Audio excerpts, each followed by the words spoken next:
আসসালামু আলাইকুম।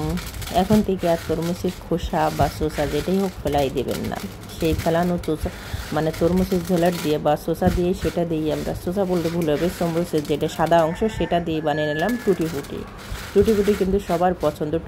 টুটি ফুটি কিন্তু সব জায়গায় আমরা ব্যবহার করি, যেরকম কেক বলেন, পুডিংয়ে, যেখানেই বলেন আমরা সব জায়গায় কিন্তু টুটি ফুটি ব্যবহার করি। তা আমিও বানিয়ে নিলাম তরমুজের ফেলে দিয়া যেটা সাদা অংশ সেটা দিয়েই একটা। এখন তরমুজের লাল অংশ তোমরা খেয়ে নিয়েছি, এখন তরমুজের যেটা সাদা অংশ উপরে যে শসাটা সেটা একদম যেটা নীল সেটা বের একদম সুলে নেব, সাদা অংশটা বের করে নেব। এরপরে প্রতিটা তরমুজের খোসা আমরা ফেলে দিয়ে যেটা সাদা অংশ সেটাই শুধু কিন্তু আমরাই ব্যবহার করব।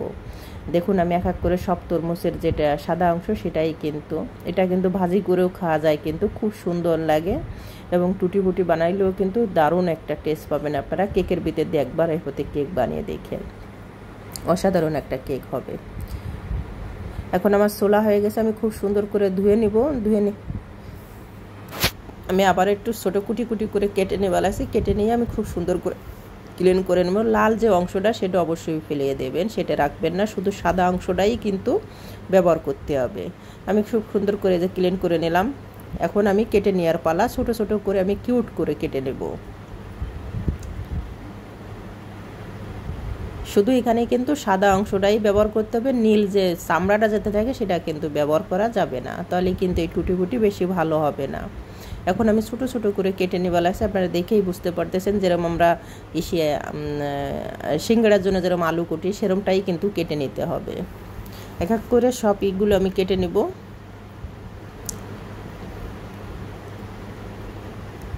এখন দেখুন কোনো কিছুই ফেলানো যায় না, সব কিছুই কিন্তু আমরা সহজেই কিন্তু কিছু না কিছু তৈরি করতে ফেলার ভালোটা। আর এটা কিন্তু খুব সুন্দর একটা খাবার, কেন কিছু হয়তো একদম ঘরে বানানো, অর্ধেক বানানো, এই জন্য এখানে কোনো ভেজাল নাই, ভেজাল মুক্ত ছাড়া একটা রেসিপি। আশা করি আপনাদের খুবই পছন্দ হবে। আর টুটি ফুটি কেক কিন্তু সব বাচ্চাদেরই কিন্তু অনেক পছন্দ।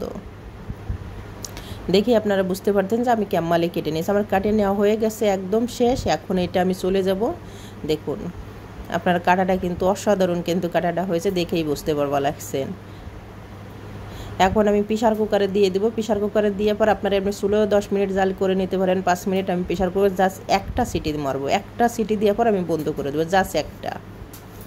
দেখুন হয়ে গেছে, আমি একটা দেওয়ার পর বন্ধ করেছি, খুব সুন্দর কিন্তু কুক হয়ে গেছে। এখনও কিন্তু 20% কুক হওয়া বাকি আছে, এই মুহূর্তে কিন্তু বন্ধ করে দিতে হবে। যদি বেশি ওভার কুক যদি হয়ে যায় তাহলে কিন্তু এটা টুটি ফুটি হবে না, একদম খিচুড়ি হয়ে যাবে। এই জন্য জাস্ট 20 মিনিট কিন্তু যখন কাঁচা থাকবে 20 মিনিট 80% কুক করতে হবে। আমি এখানে দিয়ে দিলাম 2টো এলাচ, 1 বাটি চিনি ব্যবহার করেছি, সেখানে আমি 1 বাটি পানি ব্যবহার করব। 1 বাটি চিনি আর 1 বাটি পানি ব্যবহার করতে হবে। এখন সুন্দর করে আমি ফুটিয়ে নিব।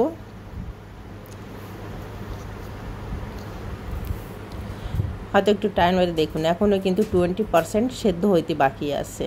আর খুব সুন্দর সেদ্ধ করার পর কিন্তু খুব সুন্দর একটা কালার চলে আসছে অটোমেটিক। তরমুজের যেটা বুক বলেন বা যেটা শসা বলেন, যেটাই বলেন, এটা দেখেন, এটা এখন ফেলে দিয়ে না আমার মতন এরকম অন্য কাজে লাগাই দিতে পারেন। অন্য কাজে কিন্তু একদম ঘরে বসেই কিন্তু খুব সুন্দর করে বানাই নিতে পারেন। এখন আমি চিনি শিরাটা ফুটে উঠছে, যা 2 মিনিট জাল করে দেওয়ার পর এখন আমি চিনি শিরাটা এর ভিতরে ঢেলে দিয়ে আমি একটু সামান্য একটু হয়তো 1 মিনিটের ভিতরে একটু জাল করে দিয়ে আমি এটা রেখে দেবো। গ্যাসটা বন্ধ করে রেখে দেবো, যত সময় পুরো রসটা শুষে না নেওয়া যায় তত সময় পর্যন্ত। আপনারা দেখেই বুঝতে পারবা লাগছেন, রসটা কিন্তু শুষে নেওয়ার পর আরও কালারটা একটু চেঞ্জ হবে।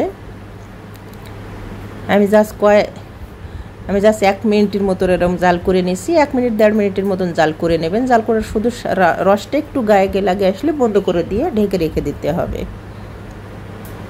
আমি এখন বন্ধ করে দিয়েছি। আমি বন্ধ করে দিয়ে কয়েক সেকেন্ডের ভিতরে আমি বন্ধ করে দিয়ে আবার দেখি খুলে দেখি, তো এখন বন্ধ করে দিব। কেন কি এখানে কিন্তু আমি 20%ই কুক করে নেব, চিনি শিরার ভিতর দিয়ে কিন্তু 20%ই কুক করে নিতে হবে সহজেই।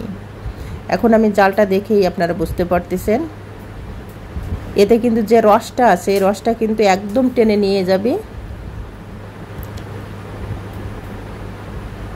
আমি গ্যাসের চুলাটা বন্ধ করে দিয়ে আমি ঢেকে রেখে দিয়েছিলাম জাস্ট আধা ঘন্টার ভিতরে দেখেন পুরো রসটা কিন্তু একদম কিন্তু টেনে নিয়েছে, একদম চুষে নিয়েছে পুরো রসটা। আর সামান্য একটু রস আছে, ওটা কোনো অপশন না, ওটা এখনই মানে পরে ওটা সেদ্ধ হয়ে যাবে। এখন আমি কিছুটা আমি যত একটু কালার ব্যবহার করব, ফুড কালার ব্যবহার করবো, অন্য কোনো কালার ব্যবহার করবো না। এই জন্য আমি 4 বাটিতে আমি নিয়ে নিছি, সামান্য সামান্য করে করে ভাগ করে নিতেছি। আপনারা দেখেই বুঝতে পারতেছেন। আর কি সুন্দর একটা কালার আসছে, একদম 20%, একদম 100% কিন্তু কুক হয়ে গেছে। এখানে কাঁচা কোনো ভাব না, সুন্দর একটা ঘ্রাণ কিন্তু আসছে। এখানে আমি ইয়েলো কালার ব্যবহার করব, রেড কালার ব্যবহার করব, গ্রিন কালার ব্যবহার করব। আমি 3টে কালারই কিন্তু ব্যবহার করব। আর একটা আমি যেটা অরিজিনাল যে কালারটা, মানে তরমুজের যে অরিজিনাল কালারটা, সেটা আমি রেখে দেবো। সাদা যে কালারটা সেটা আমি রেখে দেবো। যত এটা আমি রাত্রি বানাই নিয়েছি ইফতারের পর, এই জন্য আমি সারা রাত রেখে দেবো ফ্যানের নিচে। যদি আপনারা দিনে বানান, দিনে বানাই কিন্তু রোদ্দুরে দিয়ে দেবেন শুকানোর জন্য। আর যত আমি রাত্রি বানাইছি সারা রাত আমি ফ্যানের নিচে রেখে দিয়েছি, এতে কিন্তু একটু ডাই হয়ে যাবে, মানে একটু শুকিয়ে আসবে। শুকিয়ে আসলে সকালবেলা আপনারা একটা প্লেটে ছড়াই দিতে পারেন। আমি কিন্তু সারা রাত ফ্যানের নিচে রেখে দেওয়ার পর সকালবেলা দেখুন আমি সমস্ত কালার মাখানো হয়ে গেছে, খুব সুন্দর কিন্তু দেখা যাওয়া লাগছে, অসাধারণ একটা কালার দেখা যাওয়া লাগছে সবগুলোই, মাশাল্লাহ মাশাল্লাহ। এখন আমি সারা রাত দেখুন প্লেটে আমি কিন্তু ছড়িয়ে দিয়ে রেখে দিয়েছিলাম ফ্যানের নিচে, পুরোটা রস কিন্তু একদম টেনে নিচ্ছে, আর কোনো রস টস কিচ্ছু নাই। জাস্ট এখন আমি একটা প্লেটে ছড়িয়ে দিয়ে মানে রোদ্দুরে, এটা আমি রোদ্দুরে দিয়ে আসবো।